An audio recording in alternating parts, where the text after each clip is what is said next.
Di sepanjang hidup kami.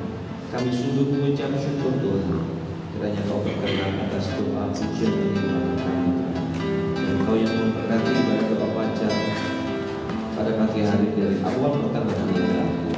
Di namamu saja yang kami muliakan dan tinggikan. Terima kasih Tuhan, di dalam nama Tuhan Yesus. Haleluya. Amin.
Oh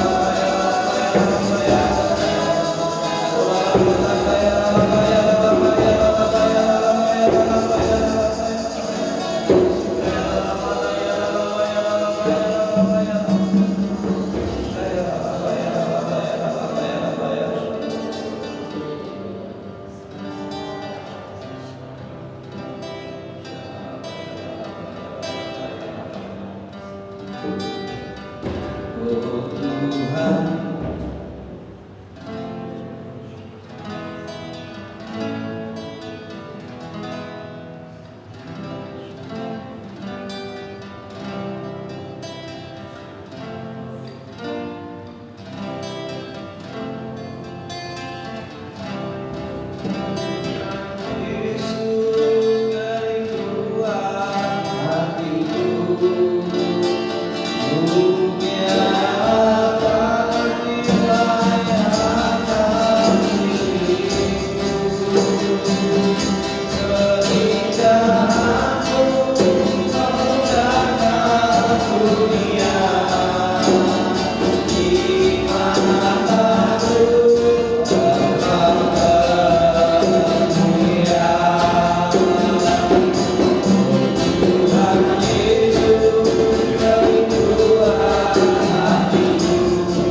Terima kasih Bapak buat pagi hari ini kami boleh rasakan Tuhan kuasa-Mu, kami boleh rasakan hadirat-Mu Tuhan.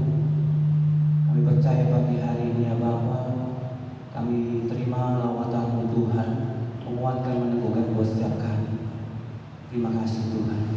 Sedang kami akan duduk diam Tuhan, belajar firman-Mu, nyatakanlah apa yang Kau ingin Kau mau buat setiap kami Bapak.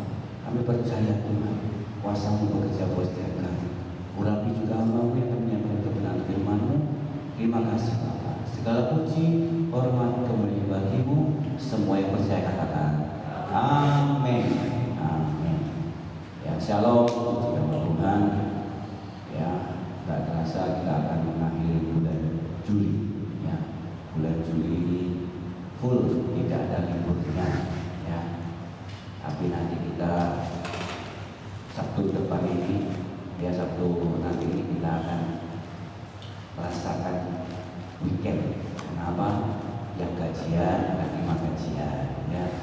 Benar kan? Kan sudah tanggal muda nanti kalau sudah tanggal 1 tanggal 2. Ya, haleluya.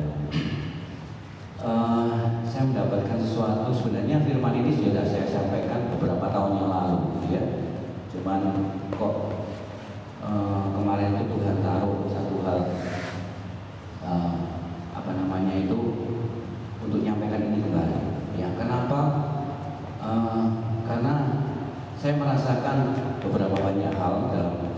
situasi kondisi yang sekarang ini, mungkin Bapak Ibu juga mengalami gitu ya, entah itu di dalam komunitas pertemanan, entah itu di dalam komunitas pekerjaan, bahkan pelayanan ya.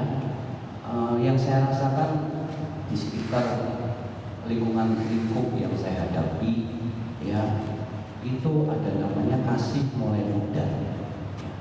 Kasih mulai muda itu bukan karena kita ini sebagai anak-anak Tuhan yang kehilangan kasih Tuhan, bukan ya, tapi karena apa? Karena banyak orang-orang di sekitar kita itu menguji iman dan karakter kita ya, sebagai anak-anak Tuhan. Itu akibatnya perkara kita hadapi, entah itu tekanan hidup atau persoalan apapun yang kita hadapi dalam kerjaan dalam hal ini, merasa kasih itu mulai hilang ya. Bahkan mungkin Bapak Ibu pernah mendengarkan istilah seperti ini ya, kita ini jangan, anak-anak Tuhan itu jangan punya rasa cuma kasih aja ya. Kita cuma ngasih orang yang ya, misalnya orang yang layak kita kasih ya, ada orang yang kita bilang juga yang gak layak kita kasih. Tetapi kita ini harus punya istilah namanya tegas tapi penuh kasih, benar gak? Ya, kadang-kadang kalau kita punya kasih toh gak ada ketegasan, ya kita akhirnya babak belur ya. Tapi kalau kita ketegasannya penuh gak ada kasih, ya sudah otoriter. Atau tegas tapi kasihnya setengah-setengah gitu ya, sama aja ya. Ketegasan tapi dengan penuh kasih. Nah, kenapa saya menyampaikan hal ini? Karena kalau kita lihat ya, Tuhan itu sebenarnya tadi pujiannya luar biasa ya.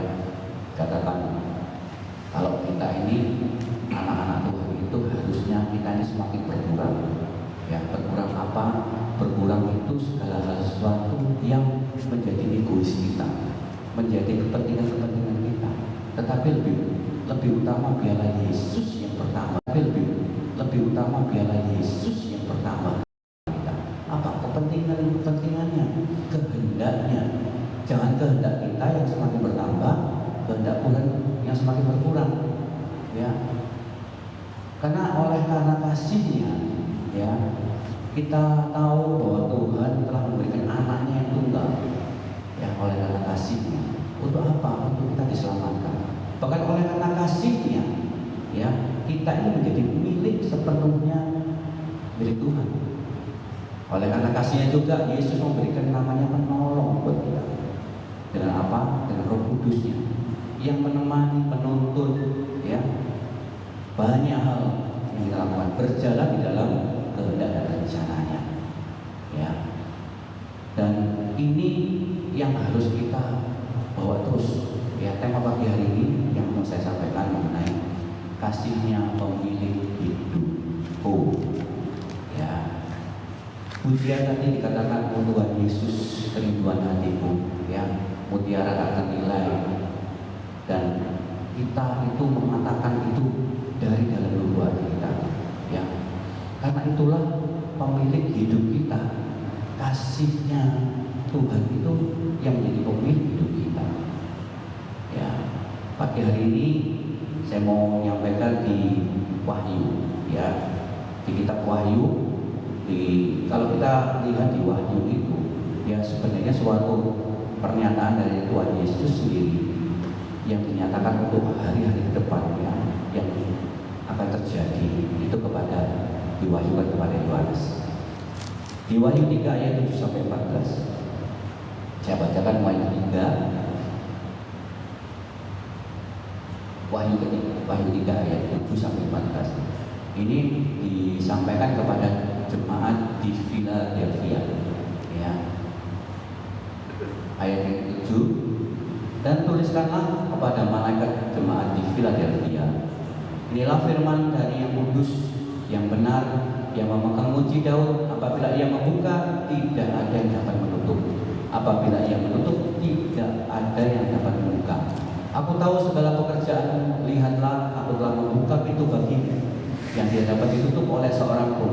Aku tahu bahwa kekuatanmu tidak seberapa, namun engkau menuruti firmanku dan engkau tidak menyangkal namaku. Sampai di sini dulu, ya. Jemaat Philadelphia ini jemaat yang luar biasa. Yang kata-kata Philadelphia ini kalau Bapak Ibu dari bisa baca di Wikipedia dikatakan bahwa itu salah satu kota yang dijuluki namanya kota kasih dan persaudaraan. Ya, Philadelphia itu kota kasih yang penuh persaudaraan. Ya, City of Brotherly Love. Ya, kalau nggak salah baca Inggrisnya seperti itu ya Pak Markus ya. Takutnya saya salah ngomong. City of Brotherly Love. Ya, kota yang penuh kasih dan persaudaraan. Ya, kenapa? Saya sampaikan ini karena di jemaat Philadelphia ini dikatakan ya tadi di ayat yang ke-8, aku tahu segala pekerjaan, lihatlah aku telah membuka pintu bagimu. Ya. Oleh karena apa? Ini oleh karena kasih Tuhan yang tidak dapat ditutup oleh seorang pun. Aku tahu bahwa kekuatan tidak seberapa, namun engkau menuruti firman-Ku dan engkau tidak menyangkal nama-Ku. Nah, ini yang saya mau sampaikan. Kenapa hal ini harus kita lakukan? Karena kembali lagi ya, kasihnya itu hanya Tuhan yang harus kita terus kita bawa. Ya, belajar dari keistimewaan jemaat ini. Yang poin utama apa yang mereka tahu? Ya, karena dia tahu bahwa dia pemilik hidup kita. Ya, karakter jemaat ini yang belajar pertama di ayat tadi yang saya bacakan 7 sampai 8. Dia adalah tetap tinggal dalam firman-Nya. Orang yang menyangkal itu tidak akan tinggal tetap dalam firman-Nya. Tetapi kalau dia tetap tinggal dalam firman Tuhan, maka dia tidak akan menyangkal. Amin. Ya. Dalam tekanan apapun yang membuat lemah kekuatan jemaat itu, ia tetap meresponi kondisi apapun saat ini. Ya, kita tetap harus meresponi, mengerjakan pelayanan yang Tuhan berikan. Ya, karena kita tahu bahwa kalau kita di luar firman-Nya, ya hari-hari ini perkara-perkara yang kita hadapi, kita nggak mudah. Ya, dalam pekerjaan kita, ya dalam marketplace yang kita hadapi, perkara-perkara yang mudah itu yang mengikis kasih kita. Ya, kita memiliki karakter kasih yang sebenarnya itu menjadi karakter yang harusnya kita berikan. Maka mau tidak mau kita hanya harus memiliki namanya kekuatan dari Tuhan. Kasihnya itu yang harus kita bawa terus. Dengan apa? Stay in firman Tuhan. Tetap tinggal dalam firman Tuhan. Ya. Di Yohanes 1 ayat 1 sampai 4. Kita buka Yohanes 1. Ini yang ayat favorit mungkin sering kali Bapak baca. Yohanes 1 ayat 1 sampai 4. Ya. Firman yang telah menjadi manusia. Pada mulanya adalah firman. Firman itu bersama-sama dengan Allah dan firman itu adalah Allah. Dia pada mulanya bersama-sama dengan Allah. Segala sesuatu dijadikannya oleh Dia dan tanpa Dia tidak ada sesuatu pun yang telah terjadi dan segalanya telah dijadikan. Dalam Dia ada hidup dan hidup itu adalah terang manusia. Kembali ya, bahwa kasih Tuhan itu adalah firman-Nya.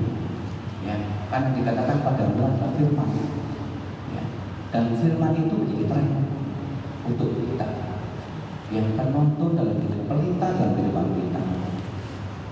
Nah, maka mau tidak mau kita tidak bisa jauh dari firman Tuhan. Ya, saya sendiri belajar untuk setiap hari itu ambil satu pasal ya untuk ya kebetulan saya masih lanjut terus untuk komunitas baca Alkitab itu yang sudah berjalan. Tapi sebenarnya pasang surut ya, dari mulai perjanjian baru HB sampai Wahyu, kembali perjanjian lama ya, kadang masuk kadang enggak. Sekarang sudah kembali lagi ke perjanjian baru ya. Saya sarankan Bapak Ibu belajar firman ya, kondisi-kondisi saat ini, karena hanya itulah yang menjadi kekuatan buat kita ya. Kebetulan saat ini masih di Efesus ya. Jadi belajar firman. Karena apa? Nantinya setiap pekerjaan kita pasti akan diuji. Yang saya katakan tadi, ya. Akhirnya apa? Kasih kita kepada sesama kita menjadi mudah. Ya. 1 Korintus 3 ayat 13. 1 Korintus 3 ayat 13. 1 Korintus 3 ayat 13. 13, sekali kelak pekerjaan masing-masing orang akan nampak, karena hari Tuhan akan menyatakannya, sebab Ia akan nampak dengan api, dan bagaimana pekerjaan masing-masing orang akan diuji oleh api.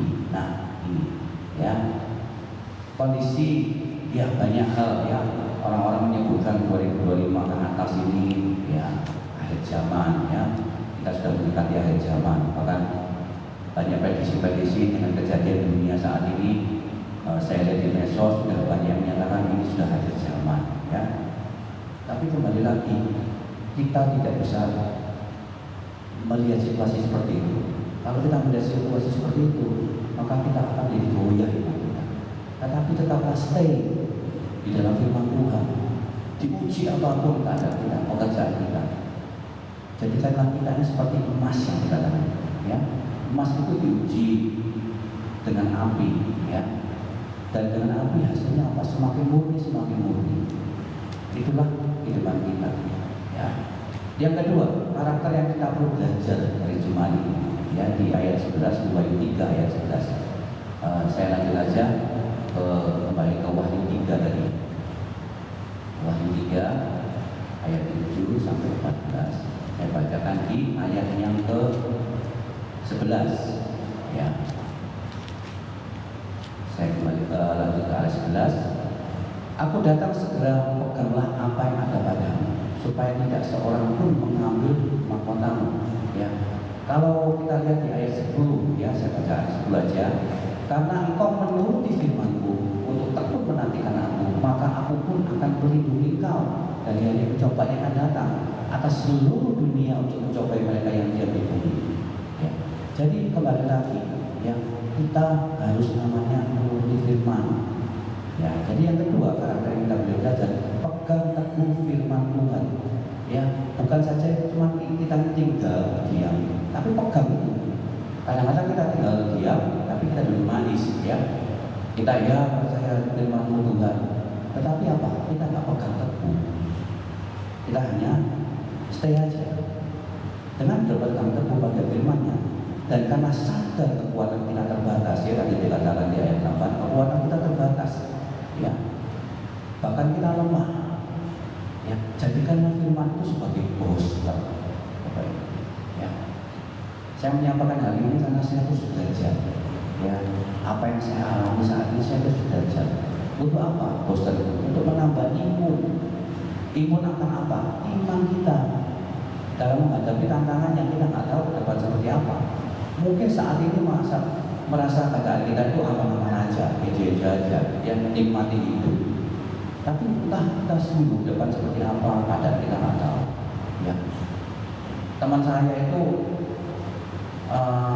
di Full Gospel itu, dia merasa aman-aman saja, kerjaannya aman, ya toh. Terus habis itu keuangannya aman lah.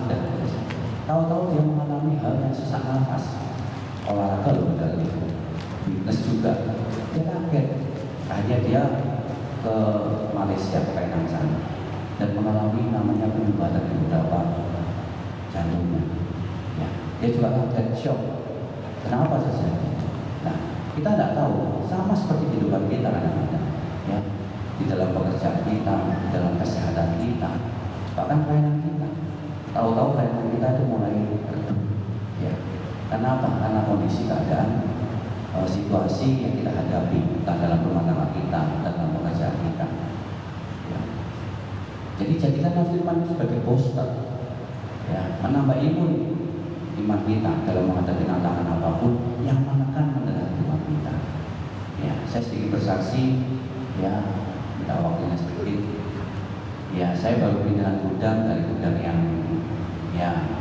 di Palembang pindah ke Tanjung Sari ya. Sebenarnya ini hal yang membuat saya benar-benar itu bukan saja stres, tapi hampir depresi saya gitu ya. Kenapa? Karena saya di gudang yang lama itu dikasih waktu cuma 2 bulan. Nah, sedangkan dapatnya gudang itu jauh-jauh semua ya, di Purworejo. Kenapa? Budgetnya minim. Budgetnya minim dari perusahaan, dan saya harus nyari secepatnya ya. Tetapi puji Tuhan, karena saya terus bawa dalam doa ya, akhirnya saya mendapatkan tempatnya nggak jauh dari Malioboro. Jadi kalau orang musuh-musuh itu dekat gitu ya. Nah, di Malioboro Tanjung Sari gitu ya. Nah, di Tanjung Sari ini pun yang saya dapatkan itu mendapatkan hal yang ya banyak tantangan juga. Tapi saya percaya bahwa semua itu pasti akan sesuai dengan kehendak Tuhan. Ya.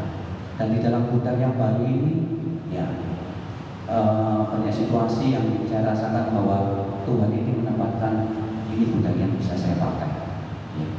Jadi deadline yang sebenarnya membuat saya ini bingung, ya kapan harus pindahan, ya kapan harus itu di bulan Juli itu bahkan saya sudah gudang yang di Malioboro itu sudah dirombak semua, gitu ya. Kerja itu di kantor waktu itu lampunya nyala, padam udah, gitu ya, terus debu, nggak karuan, barang-barang saya debuan waktu itu sudah, ya banyak hal. Tapi puji Tuhan, ya akhirnya saya bisa pindah gudang yang sudah berjalan kurang lebih baru jalan 10 harian ya kurang lebih. Ya. Jadi kembali lagi, ya saya menyampaikan hari ini, ya saya percaya bahwa setiap kita semua apapun, ya ketika kita melihat bahwa kasihnya itu hanya Tuhan Yesus yang kita boleh banggakan selalu. Itulah yang menjadi pemilik kehidupan kita. Ya, jadi hari ini yang kita bisa belajar, ya dalam segala apa yang Tuhan percayakan untuk kita melayani, berjalan dalam kehendak dan rencananya dalam kehidupan kita. Biarlah kita hanya Tuhan sajalah yang kita inginkan. Karena apa? Karena Dialah pemilik hidup kita. Amin. Mari kita berdoa. Bapak mengucap syukur buat pagi hari ini, boleh belajar sama-sama Tuhan, untuk kami kembali Tuhan mengingat kasih-Mu yang luar biasa selalu kepada kami. Dan biarlah Tuhan kami mau tetap tinggal dalam firman-Mu, karena kasih-Mu menuntun kami dan mengajar bagi kami. Maka kami berpegang teguh pada firman-Mu Tuhan, karena Engkaulah pemilik hidup kami. Terima kasih Bapak. Segala puji Bapak bagi-Mu, dalam nama Tuhan Yesus yang mulia. Amin.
Selanjutnya kita berdoa untuk bangsa dan negara, doakan para pemimpin kita, dan juga doakan ekonomi di Indonesia, kota Surabaya, doakan juga, doakan gereja-gereja di Indonesia, Pak Asmin dan Pak Edwin Wirawan, dan terakhir doakan orang-orang yang vokasi, doa online.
sudah baik dan sungguh amat baik Tuhan. Terima kasih Tuhan, kami sudah mengucap syukur firman yang sudah ditabur Tuhan oleh Pak Hani Tuhan. Dan yang memberkati firman ini Tuhan menjadi rema bagi kehidupan kami masing-masing. Dan berkati Pak Hani, seluruh anggota keluarganya, apapun yang dilakukan oleh Pak Hani selalu menjadi berkat bagi banyak orang. Terima kasih Tuhan, mari kita angkat tangan kita ke atas untuk terima berkat. Sikandara lapa, diberkatilah kepada waktu datang tempat ini, maka diberkatilah pula pada waktu engkau meninggalkan ini. Dengan kedua belah tanganmu engkau diberkati Tuhan menjadi luar biasa.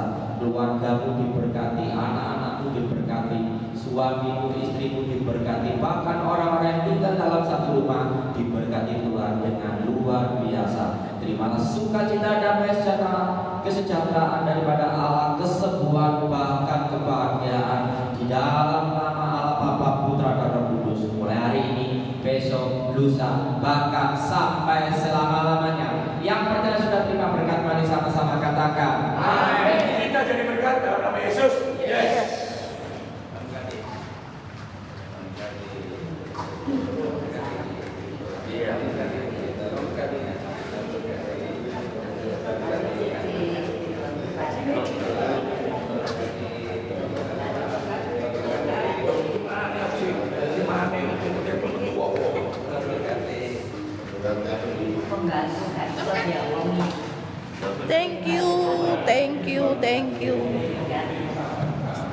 Shalom, saya tutup dulu ya. Terima kasih.